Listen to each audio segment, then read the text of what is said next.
Hey folks, and welcome to week number 5. We're obviously working our way through Essay 2 here.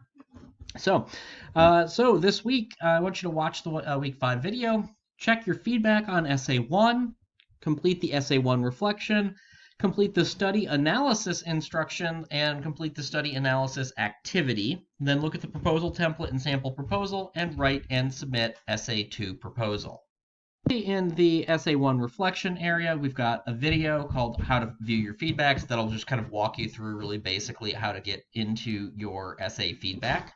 If your essay feedback isn't out today, it should be out very, very soon, next day or two.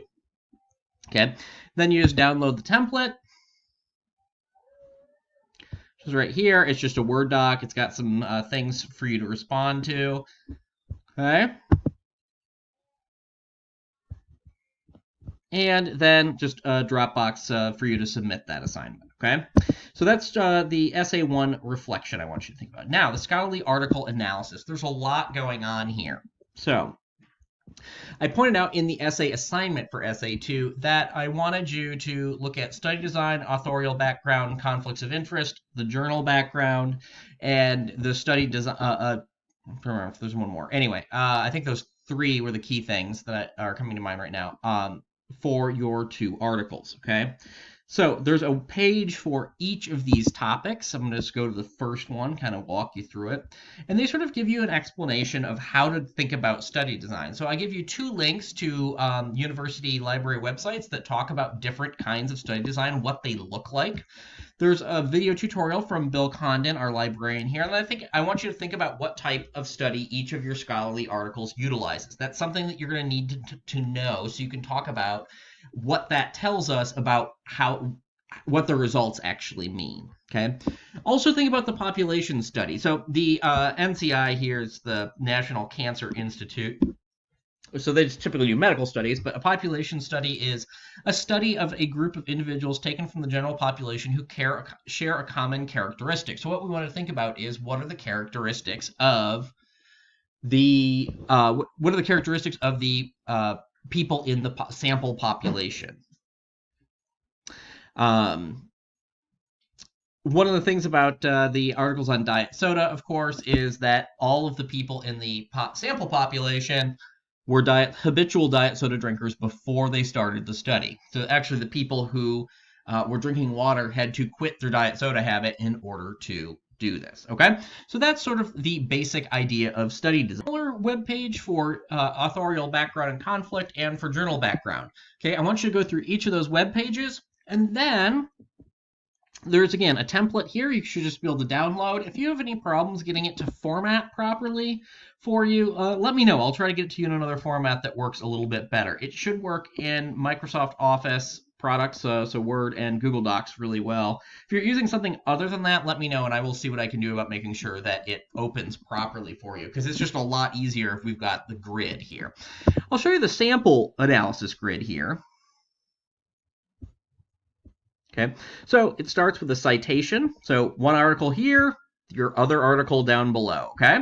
So article 1, article 2.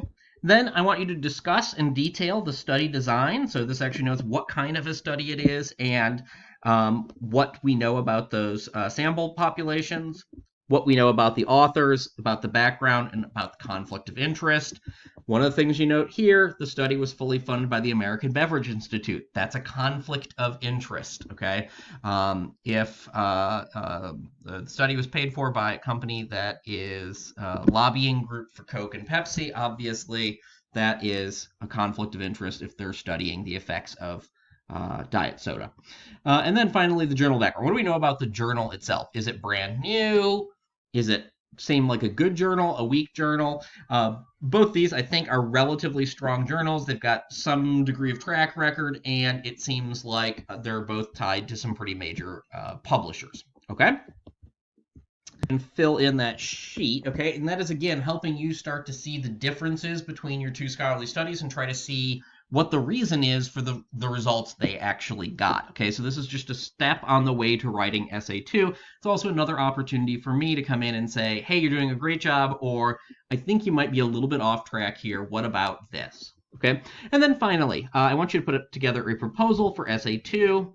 There's a template here again, and then a sample proposal that you can take a look at.